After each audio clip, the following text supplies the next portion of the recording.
नमस्कार दोस्तों, स्वागत है आप सभी का आपके अपने चैनल प्रो लर्निंग पर। आज हम जानेंगे कि आईपीओ क्या होता है, कोई कंपनी आईपीओ क्यों और कैसे लाती है, आईपीओ में इन्वेस्ट कैसे करें और इन्वेस्ट करके हमें प्रॉफिट कैसे होता है। आज हम इन्हीं सवालों का जवाब जानेंगे। अगर आप चैनल पर नए हैं तो वीडियो पसंद आने पर लाइक और प्रो लर्निंग चैनल को जरूर सब्सक्राइब करें। तो चलिए शुरू करते हैं। आईपीओ क्या होता है? आईपीओ का पूरा मतलब होता है इनिशियल पब्लिक ऑफर। कंपनी को जब अपना विस्तार करना होता है तो उसे बहुत ज्यादा पैसों की जरूरत होती है। कंपनी चाहे तो बैंक से लोन भी ले सकती है, लेकिन ये तरीका कंपनी को थोड़ा महंगा पड़ता है क्योंकि इसमें कंपनी को ब्याज चुकाना होता है। पैसों की जरूरत को पूरा करने के लिए कंपनी आईपीओ जारी करती है। जब कोई कंपनी पहली बार अपने शेयर पब्लिक में बेचने के लिए ऑफर करती है तो उसे इनिशियल पब्लिक ऑफर या आईपीओ कहते हैं, जिसमें कंपनी अपना कुछ हिस्सा पब्लिक को बेचकर पैसा जुटाती है। इसमें कंपनियों को न तो कोई ब्याज देना होता है और न ही पैसे लौटाने होते हैं। लोगों को शेयर जारी करके वो कंपनी में उन्हें अपना हिस्सेदार बना लेती है। जब भी कोई कंपनी आईपीओ लाने का प्लान करती है तो कंपनी को एक डिटेल डॉक्यूमेंट्स बनाना पड़ता है। इन डॉक्यूमेंट्स को DRHP या ड्राफ्ट रेड हेरिंग प्रोस्पेक्टस कहते हैं और कंपनियों को ये डॉक्यूमेंट सेबी के पास जमा करना होता है। सेबी या securities exchange board of India एक सरकारी बोर्ड है जो शेयर मार्केट को रेगुलेट करता है, बिल्कुल वैसे ही जैसे RBI सभी बैंकों को रेगुलेट करती है। सेबी जमा किए गए DRHP को डिटेल में पढ़ती है और आईपीओ लाने की अनुमति देती है। अनुमति मिलने के बाद कंपनी आईपीओ लाने के तैयारी में जुट जाती है। आईपीओ दो तरह के होते हैं, फिक्स प्राइस आईपीओ और बुक बिल्डिंग आईपीओ। आइए इसको एक एक करके समझते हैं। Fix price IPO. जब कोई कंपनी आईपीओ लाना चाहती है तो इसकी सिरदर्दी आमतौर पर कंपनियां खुद नहीं लेती हैं, किसी इन्वेस्टमेंट बैंक को ये काम सौंपा जाता है, जो ये तय करता है कि आईपीओ का प्राइस क्या होना चाहिए। जब शेयरों का एक प्राइस तय कर दिया जाता है तो उसे फिक्स प्राइस कहते हैं। इन्वेस्टर को आईपीओ में पैसा डालने से पहले पता होता है कि एक शेयर की कीमत क्या है। आइए इसे एक आसान एग्जाम्पल के द्वारा समझते हैं। मान लेते हैं कि एबीसी कंपनी आईपीओ के माध्यम से 100 करोड़ रुपए जुटाने का प्लान करती है। इसके लिए एबीसी कंपनी अपना 20% हिस्सा शेयर मार्केट में बेचना चाहती है। एबीसी कंपनी इसके लिए 10 करोड़ शेयर्स निकालती है और हर शेयर की कीमत को 100 रुपए रखती है।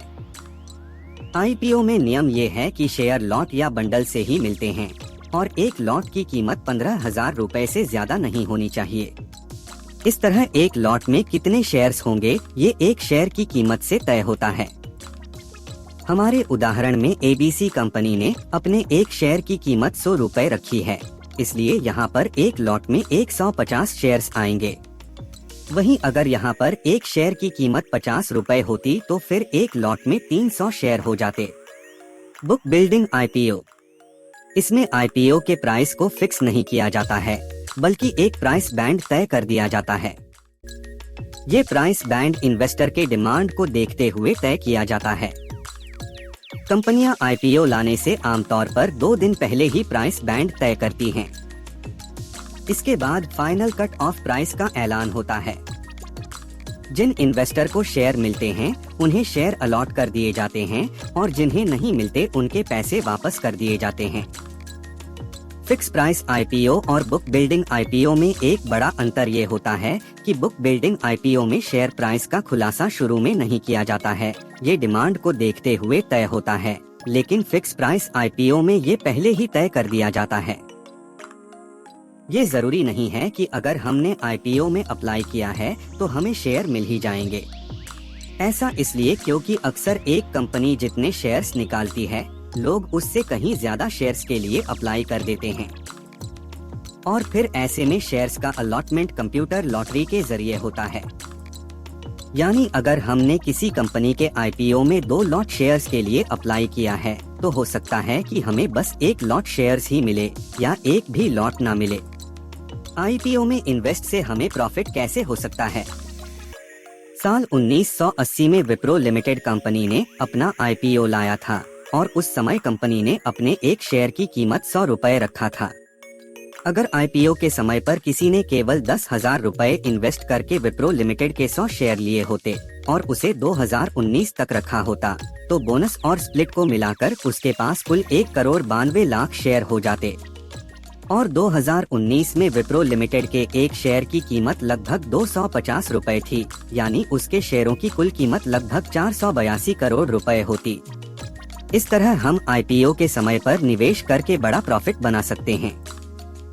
पर हमें उस कंपनी के शेयर ही आईपीओ में लेने चाहिए जो काफी प्रॉफिटेबल कंपनी हो और जिसके बिजनेस का फ्यूचर में बढ़ने का बहुत ज्यादा चांस हो। कंपनी के बारे में हम ज्यादा से ज्यादा जान सके, इसके लिए हमें आईपीओ में इन्वेस्टमेंट करने से पहले कंपनी का DRHP यानी के ड्राफ्ट रेड हेरिंग प्रॉस्पेक्टस को अच्छे से पढ़ना चाहिए। तो ये था हमारा आज का प्रो लर्निंग लेसन, जिसमें हमने जाना कि आईपीओ एक प्रक्रिया होती है जिसके जरिए कंपनियां पहली बार अपने शेयर्स शेयर मार्केट में बेचती हैं।